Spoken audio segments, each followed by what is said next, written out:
What you doing, Vincent? Just checking out some potential TV deals for Black Friday. Man, I really don't know what TV to buy. Why don't you visit that retailer you always mention in your YouTube videos? Crampton Moore or something. Dude, that sounds like a treatment for menstrual pain. Oh, you mean Crampton Moore? Yeah, that's the one.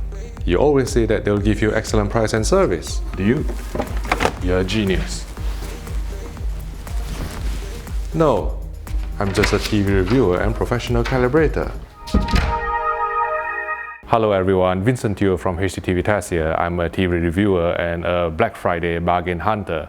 I know some of you are looking to buy a new television at a keen price this Black Friday, and I've got you covered because I'm here at Crampton Moore, which is a UK electrical retailer where they have all these fantastic televisions on show.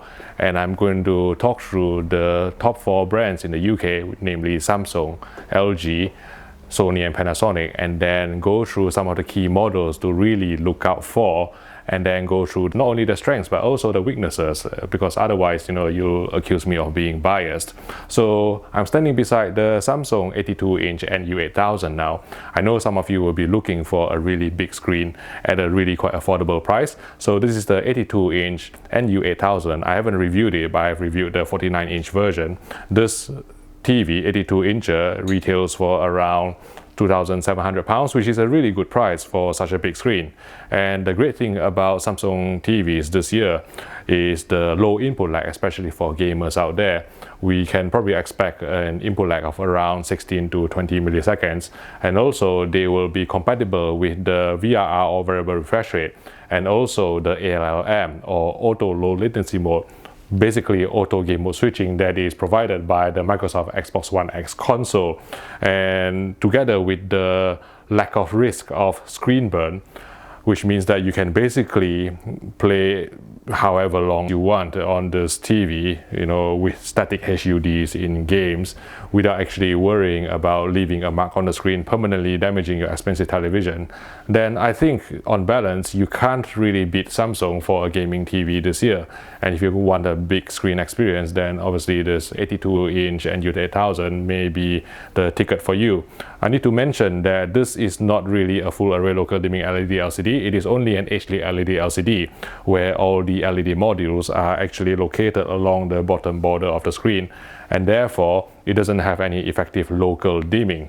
If you, let's say, watch high brightness HDR content, dark scenes, you may see some grayness and blooming creep in. But then again, what do you really expect for £2,700 for such a big screen? So just bear that in mind when you're actually making your purchase decision. And other strengths of Samsung televisions are usually their excellent video processing in terms of their upscaling, but we'll get to that when we actually talk about their top-end 4K and also their 8K range as well. So if you want to just follow me here, and then we'll very, very quickly go to talk about the 75-inch NU8000 as well, which is the baby brother of the 82-inch NU8000 that I've talked about earlier. Even though it's only 75-inch, I think 75 inches is a very decent size for the average UK home. And if you want a big screen experience at a not too expensive price, I believe the price of this 75 NU8000 is only £1,800, and again, when Black Friday comes around, maybe the price would drop even further. So the best thing to do is to give Crampton Moore a call on 0113 244 6607 and ask for the best price then. So we're going to walk off from this TV and then start covering a couple of Samsung QLEDs. And QLED is the top range televisions from Samsung this year and last year, and they use the company's most advanced quantum dot technology to give a wider color gamut, a higher color volume to give that HDR impact. And this is the 4K flagship, the Q9FN, and this is the 8K flagship, which is the Q900R. I'm going to talk about the Q9FN in the first place. So again, the strengths of Samsung 2018 televisions are present on this Samsung Q9FN, which are basically very low input lag, around 16 milliseconds to 20 milliseconds. VRR support and also ARM support in conjunction with the Microsoft Xbox One X console, because Samsung has been working very closely with Microsoft to try and get these features together on the One Connect box of the Samsung Q9FN. And what I really like about this TV compared with the NU8000, obviously you pay more for the full array local dimming, and I believe that this is a 65-inch version, so it has 480 independently dimmable zones, which means that the dark areas can be darkened to give inky blacks without actually being washed out by brighter elements on the other side of the screen. But I think in terms of local dimming, Samsung's algorithm this year has been focusing on minimizing blooming and keeping the letterbox bars black, so you may lose some shadow detail because of this over aggressive dimming both in SDR and also in HDR mode. And for gaming, again, I need to stress that this doesn't have any risk of screen burn because it is a transmissive technology. Oh, also another thing that I really like about Samsung's 2018 QLED television is the anti-glare filter. I believe that it is the class-leading anti-glare filter that is the most effective at combating, let's say, glare, let's say, reflections from sunlight in a bright room, and together with the really high light output that is really not constricted by any ABL or automatic brightness limiter. This means that the Samsung Q9FN is probably one of the best bright room TVs that I would choose to put in a really bright room with lots of sunlight. And this brings us to the Samsung 8K range. Because this has only been launched recently, it has only just come onto the market, I don't really expect any deep discount. But again, if you're interested in the 8K resolution, just give Crampton Moore a call on 0113 244 6607 and see what sort of best price they can actually do you. And one thing that I need to note is that, even though this is an 8K television, it only comes with HDMI 2.0B ports on their One Connect box at this moment in time. So the highest resolution and frame rate that can be supported on HDMI port 1 is only 8K at 30 Hz, probably at 8-bit 420 chroma, and this is only going to be after a firmware update. But what Samsung has done is to try and reassure any potential buyers that they will be taking care of them. So next year, owners of the Samsung 8K television, the Q900R, will be receiving a complimentary upgrade to a One Connect box with at least one HDMI 2.1 port that is capable of 8K at 60 Hz. Right? And then, that's Samsung covered, and then we'll start talking about the LG then. Right, and standing beside me here, again, this is a really large screen. This is the 77-inch C8. And I think, LG has done a lot of good things this year, but particularly is trying to bring a big screen experience to a low enough price to get it into the average consumer's home. If you remember, 77-inch OLED televisions have always been very expensive, above 5 figures, but this 77-inch C8 only retails for £7,000 at this moment in time, and the price may drop even further on Black Friday, so just keep a lookout for it. OLEDs generally, because of their self-emissive nature, they have true blacks, they have wide viewing angles, they have vibrant colors, but the strengths of LG OLEDs versus other OLED brands on the market are certainly they are very low input lag, both in 1080p SDR and also 4K HDR modes, and also their Dolby Vision support, which is TV-led, which means that it delivers the best Dolby Vision presentation on the market, better than the Sony OLEDs, which are basically player-led. So the Dolby Vision images can get brighter with more HDR impact than, let's say, the Sony OLEDs can get. I don't think there's really any major weakness on LG's 2018 OLEDs. I think any weaknesses are going to be in relation to other brands. So, the motion may not be as good as the Sony's. The color accuracy, I think it's very close. I think the color accuracy is very close to the Panasonic. But I think the gradation and also the upscaling is not as good as the Sony and Panasonic OLEDs. But, at such a keen price, and those other two brands certainly don't have 77-inch OLEDs at this price at all. In fact, they don't even have a 2018 model 77-inch OLED. So Panasonic is still running with the EZ1002 at 77-inch, and Sony is still running with the A1 or A1E at 77 inches. So If you want an affordable 77-inch OLED, you're looking at it now, the LG C8. And one issue that has cropped up recently is the power supply buzzing issue, and I've actually noted it in my review as well. So in dark scenes, there might be a buzz that could be audible from normal viewing distances in a quiet scene. It didn't really bother me that much when I did my review, but it's something that maybe people should look out for. There's no perfect TV out there, so price $7,000 for 77-inch OLED, inky blacks, per pixel illumination, Dolby Vision support, really low input lag. I think it's a fantastic bargain already at this price, and it may get even lower on Black Friday. Right? And here we have the 65-inch C8, and below it we have the 55-inch E8, and these two are good models to look out for as well on Black Friday, because I believe that they will be heavily discounted. And the difference between the C8 and the E8 is basically the picture-on-glass design on the E8 and the front-firing speaker bar, which gives you a greater stereo separation and soundstage, because the sound of the C8 is down-firing and then it's bounced forward by this curved stand.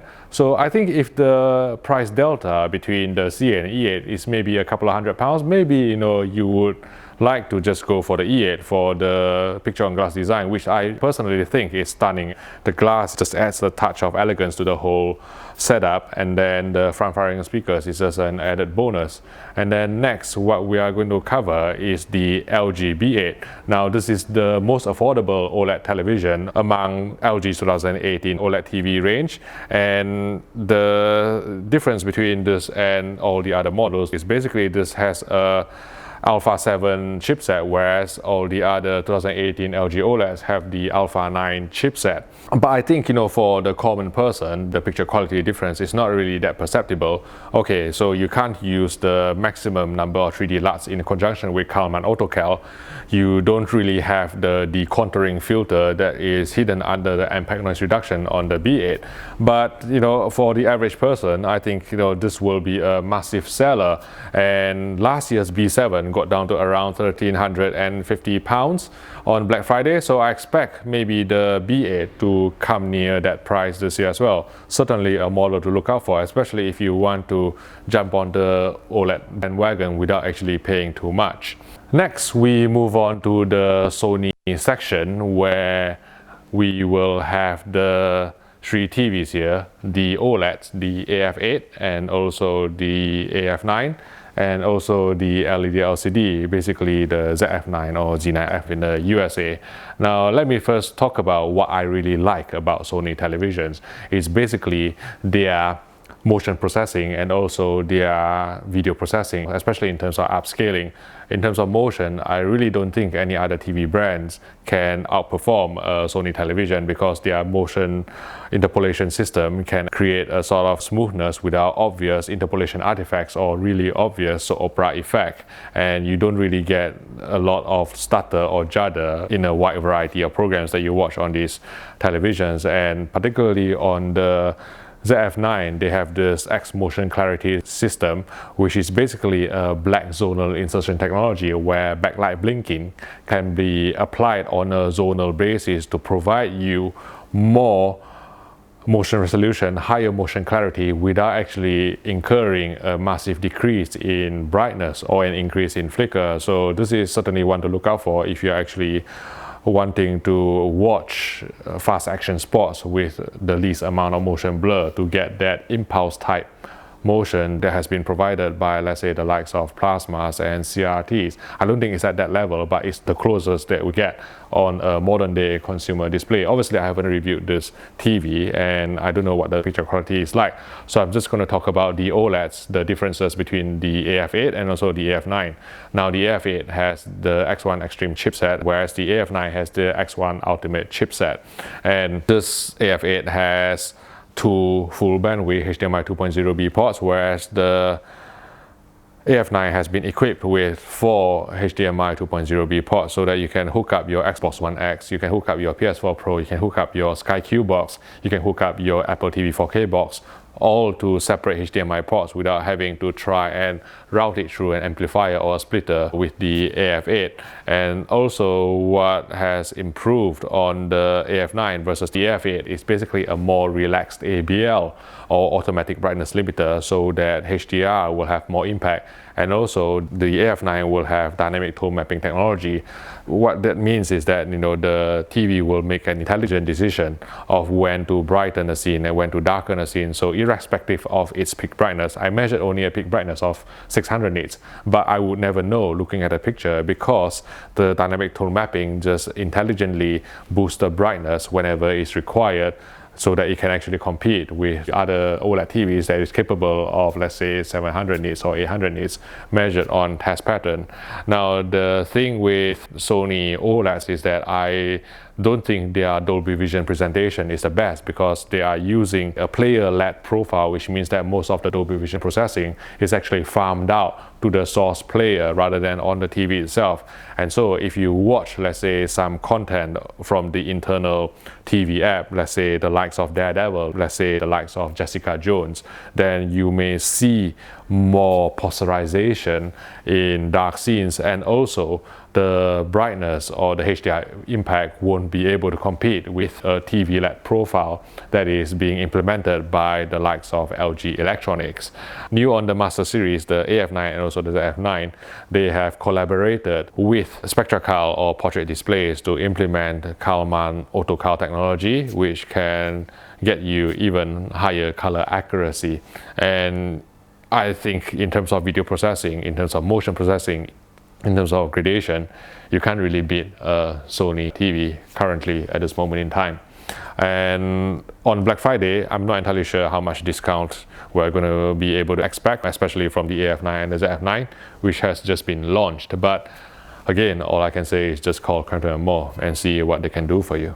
And let's move on to the last section, which is Panasonic, where I'm going to talk about the Panasonic key models, and these basically are the Panasonic FZ802 and also the FZ952, the two OLED television offerings from this famous Japanese brand. The Panasonic FZ802 won our 2018 HDTVTest TV shootout, and the primary reason it won, and the reason that I like Panasonic TV so much, is because of their unrivaled color accuracy, both out of the box and also after calibration.